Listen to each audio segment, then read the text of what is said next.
ਜੀ। ਅੱਜ ਦੀਆਂ ਖਬਰਾਂ ਵੱਲ ਆਈਏ ਤੇ ਪ੍ਰੈਜ਼ੀਡੈਂਟ ਜੋ ਬਾਈਡਨ ਹੁਣੀ ਅਚਾਨਕ ਮਿਡ ਟਰਮ ਇਲੈਕਸ਼ਨ ਦੇ ਸੰਬੰਧ ਦੇ ਵਿੱਚ ਇੱਕ ਆਪਣਾ ਜੋ ਭਾਸ਼ਣ ਦਿੱਤਾ ਹੈਗਾ ਆ ਤੇ ਉਹਦੇ ਵਿੱਚ ਉਹਨਾਂ ਨੇ ਦੱਸਿਆ ਵੀ ਕਿਸ ਤਰ੍ਹਾਂ ਡੈਮੋਕ੍ਰੇਸੀ ਨੂੰ ਅਸੀਂ ਬਚਾਉਣਾ ਆ। ਪੋਲੀਟੀਕਲ ਵਾਇਲੈਂਸ, ਵੋਟਰ ਇੰਟੀਮੀਡੇਸ਼ਨ ਬਹੁਤ ਹੋ ਰਹੀ ਆ ਤੇ ਹਾਊਸ ਸਪੀਕਰ ਨੈਂਸੀ ਪਲੋਸੀ ਦੇ ਘਰ ਦੇ ਉੱਤੇ ਉਹਨਾਂ ਦੇ ਹਸਬੈਂਡ ਤੇ ਜੋ ਅਟੈਕ ਕੀਤਾ ਗਿਆ ਸੀ। ਇਸੇ ਤਰ੍ਹਾਂ ਇੱਕ ਐਰੀਜ਼ੋਨਾ ਦੇ ਵਿੱਚ ਗਰੁੱਪ ਹੈਗਾ ਜਿਹਨੂੰ ਅਕਿਊਜ਼ ਕੀਤਾ ਗਿਆ ਹੈਗਾ ਵੋਟਰ ਇੰਟੀਮੀਡੇਸ਼ਨ ਦੇ ਲਈ।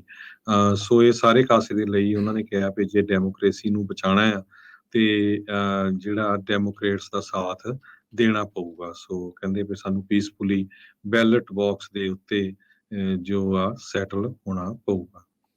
ਜੀ, ਜਿਵੇਂ ਉਹਨਾਂ ਨੇ ਕਿਹਾ ਵੀ ਜਿਹੜੇ ਇਲੈਕਸ਼ਨ ਡਿਨਾਇਰਸ ਹੈਗੇ ਆ, ਜਿਹੜੇ ਕਿ ਨਤੀਜੇ ਜੇ ਉਹਨਾਂ ਦੇ ਪੱਖ ਦੇ ਨਹੀਂ ਆ ਤੇ ਉਸ ਦੇ ਉਲਟ ਜਿਹੜਾ ਉਹ ਬੋਲਦੇ ਆ, ਉਹ ਇੱਕ ਕਾਫੀ ਖਤਰੇ ਵਾਲੀ ਗੱਲ ਬਣੀ ਪਈ। ਉਹਨਾਂ ਨੇ ਸਿੱਧੇ ਤੌਰ ਦੇ ਉੱਤੇ ਹੀ ਇਹ ਗੱਲ ਆਖੀ ਵੀ ਜਿਹੜੀ ਜੀਓਪੀ ਆ, ਜੇ ਉਹ ਇਹਨਾਂ ਇਲੈਕਸ਼ਨਾਂ ਦੇ ਵਿੱਚ ਜਿੱਤਦੀ ਆ ਤਾਂ ਉਹ ਕੇਓਸ ਦੇ ਉੱਤੇ ਜਾਣੀ ਕਿ ਹਾਲਾਤ ਜਿਹੜੇ ਉਹ ਮਾੜੇ ਹੋ ਸਕਦੇ ਆ। ਸੋ ਉਹਨਾਂ ਨੇ ਇਸ ਤਰੀਕੇ ਦੇ ਨਾਲ ਆਪਣੀ ਜਿਹੜੀ ਪਾਰਟੀ ਦੇ ਲੋਕਾਂ ਨੂੰ ਕਹਿ ਲਓ ਵੀ ਹੋਰ ਐਨਰਜਾਈਜ਼ ਕਰਨ ਦੀ ਕੋਸ਼ਿਸ਼ ਕੀਤੀ ਆ, ਜਾਂ ਜਿਹੜੇ ਇੰਡੀਪੈਂਡੈਂਟ ਉਹਨਾਂ ਲੋਕਾਂ ਨੂੰ ਆਪਣੇ ਵੱਲ ਰੁਝਾਉਣ ਦੀ ਜਿਹੜੀ ਉਹ ਕੋਸ਼ਿਸ਼ ਕੀਤੀ। ਹੁਣ ਲੋਕਾਂ ਦੇ ਉੱਤੇ ਇਸ ਭਾਸ਼ਣ ਦਾ ਕੋਈ ਅਸਰ ਹੁੰਦਾ ਹੈ ਜਾਂ ਨਹੀਂ ਹੁੰਦਾ ਹੈ, ਜਾਂ ਇਸ ਨੂੰ ਉਲਟ ਢੰਗ ਨਾਲ ਦੇਖਦੇ ਆ, ਇਹ ਹੁਣ 8 ਨਵੰਬਰ ਤਾਈਂ ਜਿਹੜਾ ਉਹ ਪਤਾ ਲੱਗੇਗਾ। ਅਰਲੀ ਵੋਟਿੰਗ ਜਿਹੜੀ ਕਈ ਥਾਵਾਂ ਦੇ ਉੱਤੇ ਉਹ ਹੋ ਰਹੀ ਆ। ਕਈ ਥਾਵਾਂ ਦੇ ਉੱਤੇ ਮਿਲੀਅਨਸ ਆਫ ਬੈਲਟ ਆਲਰੇਡੀ ਵਾਪਸ ਜਿਹੜੇ ਉਹ ਪਹੁੰਚਣੇ ਸ਼ੁਰੂ ਹੋ ਚੁੱਕੇ ਨੇ ਤੇ ਉੱਦਾਂ ਹੁਣ 1 ਹਫ਼ਤੇ ਦਾ ਪੂਰਾ ਵਕਤ ਜਿਹੜਾ ਉਹ ਰਹਿ ਗਿਆ ਆ। ਅਗਲੇ ਮੰਗਲਵਾਰ ਨੂੰ 8 ਤਰੀਕ ਜਿਹੜੀ ਆ ਉਹ ਲਾਸਟ ਡੇਟ ਹੈ ਇਲੈਕਸ਼ਨ ਦੀ। ਤੇ ਕਹਿੰਦੇ ਆ ਵੀ ਜੇ ਕਿਸੇ ਨੇ ਵੋਟ ਪਾਉਣੀ ਆ ਇਲੈਕਸ਼ਨ ਡੇ ਵਾਲੇ ਦਿਨ, ਮੇਲ ਨਾ ਕਰੋ, ਉਸ ਦਿਨ ਜਾ ਕੇ ਇਨ ਪਰਸਨ ਜਾ ਕੇ ਤੁਸੀਂ ਵੋਟ ਆਪਣੀ ਉੱਥੇ ਪਾ ਸਕਦੇ, ਕਿਉਂਕਿ ਜੇ ਉਸ ਦਿਨ ਪੋਸਟ ਮਾਰਕ ਨਾ ਹੋਈ ਤਾਂ ਫਿਰ ਤੁਹਾਡੀ ਵੋਟ ਆ ਉਹ ਨਹੀਂ ਗਿਣੀ ਜਾਵੇਗੀ। ਜੀ। ਅੱਜ ਦੀਆਂ ਖਬਰਾਂ ਵੱਲ ਆਈਏ ਤੇ ਪ੍ਰੈਜ਼ੀਡੈਂਟ ਜੋ ਬਾਈਡਨ ਹੁਣੀ ਅਚਾਨਕ ਮਿਡ ਟਰਮ ਇਲੈਕਸ਼ਨ ਦੇ ਸੰਬੰਧ ਦੇ ਵਿੱਚ ਇੱਕ ਆਪਣਾ ਜੋ ਭਾਸ਼ਣ ਦਿੱਤਾ ਹੈਗਾ ਆ ਤੇ ਉਹਦੇ ਵਿੱਚ ਉਹਨਾਂ ਨੇ ਦੱਸਿਆ ਵੀ ਕਿਸ ਤਰ੍ਹਾਂ ਡੈਮੋਕ੍ਰੇਸੀ ਨੂੰ ਅਸੀਂ ਬਚਾਉਣਾ ਆ।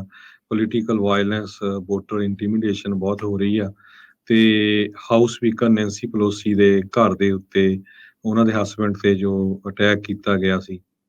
ਇਸੇ ਤਰ੍ਹਾਂ ਇੱਕ ਐਰੀਜ਼ੋਨਾ ਦੇ ਵਿੱਚ ਗਰੁੱਪ ਹੈਗਾ ਜਿਹਨੂੰ ਅਕਿਊਜ਼ ਕੀਤਾ ਗਿਆ ਹੈਗਾ ਵੋਟਰ ਇੰਟੀਮੀਡੇਸ਼ਨ ਦੇ ਲਈ। ਸੋ ਇਹ ਸਾਰੇ ਕਾਸੇ ਦੇ ਲਈ ਉਹਨਾਂ ਨੇ ਕਿਹਾ ਵੀ ਜੇ ਡੈਮੋਕ੍ਰੇਸੀ ਨੂੰ ਬਚਾਉਣਾ ਆ ਤੇ ਜਿਹੜਾ ਡੈਮੋਕ੍ਰੇਟਸ ਦਾ ਸਾਥ ਦੇਣਾ ਪਊਗਾ। ਸੋ ਕਹਿੰਦੇ ਵੀ ਸਾਨੂੰ ਪੀਸਫੁਲੀ ਬੈਲਟ ਬਾਕਸ ਦੇ ਉੱਤੇ ਜੋ ਆ ਸੈਟਲ ਹੋਣਾ ਪਊਗਾ। ਜੀ, ਜਿਵੇਂ ਉਹਨਾਂ ਨੇ ਕਿਹਾ ਵੀ ਜਿਹੜੇ ਇਲੈਕਸ਼ਨ ਡਿਨਾਇਰਸ ਹੈਗੇ ਆ, ਜਿਹੜੇ ਕਿ ਨਤੀਜੇ ਜੇ ਉਹਨਾਂ ਦੇ ਪੱਖ ਦੇ ਨਹੀਂ ਆ ਤੇ ਉਸ ਦੇ ਉਲਟ ਜਿਹੜਾ ਉਹ ਬੋਲਦੇ ਆ, ਉਹ ਇੱਕ ਕਾਫੀ ਖਤਰੇ ਵਾਲੀ ਗੱਲ ਬਣੀ ਪਈ। ਉਹਨਾਂ ਨੇ ਸਿੱਧੇ ਤੌਰ ਦੇ ਉੱਤੇ ਹੀ ਇਹ ਗੱਲ ਆਖੀ ਵੀ ਜਿਹੜੀ ਜੀਓਪੀ ਆ, ਜੇ ਉਹ ਇਹਨਾਂ ਇਲੈਕਸ਼ਨਾਂ ਦੇ ਵਿੱਚ ਜਿੱਤਦੀ ਆ ਤਾਂ ਉਹ ਕੇਓਸ ਦੇ ਉੱਤੇ ਜਾਣੀ ਕਿ ਹਾਲਾਤ ਜਿਹੜੇ ਉਹ ਮਾੜੇ ਹੋ ਸਕਦੇ ਆ। ਸੋ ਉਹਨਾਂ ਨੇ ਇਸ ਤਰੀਕੇ ਦੇ ਨਾਲ ਆਪਣੀ ਜਿਹੜੀ ਪਾਰਟੀ ਦੇ ਲੋਕਾਂ ਨੂੰ ਕਹਿ ਲਓ ਵੀ ਹੋਰ ਐਨਰਜਾਈਜ਼ ਕਰਨ ਦੀ ਕੋਸ਼ਿਸ਼ ਕੀਤੀ ਆ, ਜਾਂ ਜਿਹੜੇ ਇੰਡੀਪੈਂਡੈਂਟ ਉਹਨਾਂ ਲੋਕਾਂ ਨੂੰ ਆਪਣੇ ਵੱਲ ਰੁਝਾਉਣ ਦੀ ਜਿਹੜੀ ਉਹ ਕੋਸ਼ਿਸ਼ ਕੀਤੀ। ਹੁਣ ਲੋਕਾਂ ਦੇ ਉੱਤੇ ਇਸ ਭਾਸ਼ਣ ਦਾ ਕੋਈ ਅਸਰ ਹੁੰਦਾ ਹੈ ਜਾਂ ਨਹੀਂ ਹੁੰਦਾ ਹੈ, ਜਾਂ ਇਸ ਨੂੰ ਉਲਟ ਢੰਗ ਨਾਲ ਦੇਖਦੇ ਆ, ਇਹ ਹੁਣ 8 ਨਵੰਬਰ ਤਾਈਂ ਜਿਹੜਾ ਉਹ ਪਤਾ ਲੱਗੇਗਾ। ਅਰਲੀ ਵੋਟਿੰਗ ਜਿਹੜੀ ਕਈ ਥਾਵਾਂ ਦੇ ਉੱਤੇ ਉਹ ਹੋ ਰਹੀ ਆ।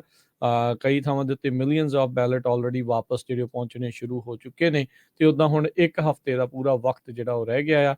ਅਗਲੇ ਮੰਗਲਵਾਰ ਨੂੰ 8 ਤਰੀਕ ਜਿਹੜੀ ਆ ਉਹ ਲਾਸਟ ਡੇਟ ਹੈ ਇਲੈਕਸ਼ਨ ਦੀ। ਤੇ ਕਹਿੰਦੇ ਆ ਵੀ ਜੇ ਕਿਸੇ ਨੇ ਵੋਟ ਪਾਉਣੀ ਆ ਇਲੈਕਸ਼ਨ ਡੇ ਵਾਲੇ ਦਿਨ, ਮੇਲ ਨਾ ਕਰੋ, ਉਸ ਦਿਨ ਜਾ ਕੇ ਇਨ ਪਰਸਨ ਜਾ ਕੇ ਤੁਸੀਂ ਵੋਟ ਆਪਣੀ ਉੱਥੇ ਪਾ ਸਕਦੇ, ਕਿਉਂਕਿ ਜੇ ਉਸ ਦਿਨ ਪੋਸਟ ਮਾਰਕ ਨਾ ਹੋਈ ਤਾਂ ਫਿਰ ਤੁਹਾਡੀ ਵੋਟ ਆ ਉਹ ਨਹੀਂ ਗਿਣੀ ਜਾਵੇਗੀ।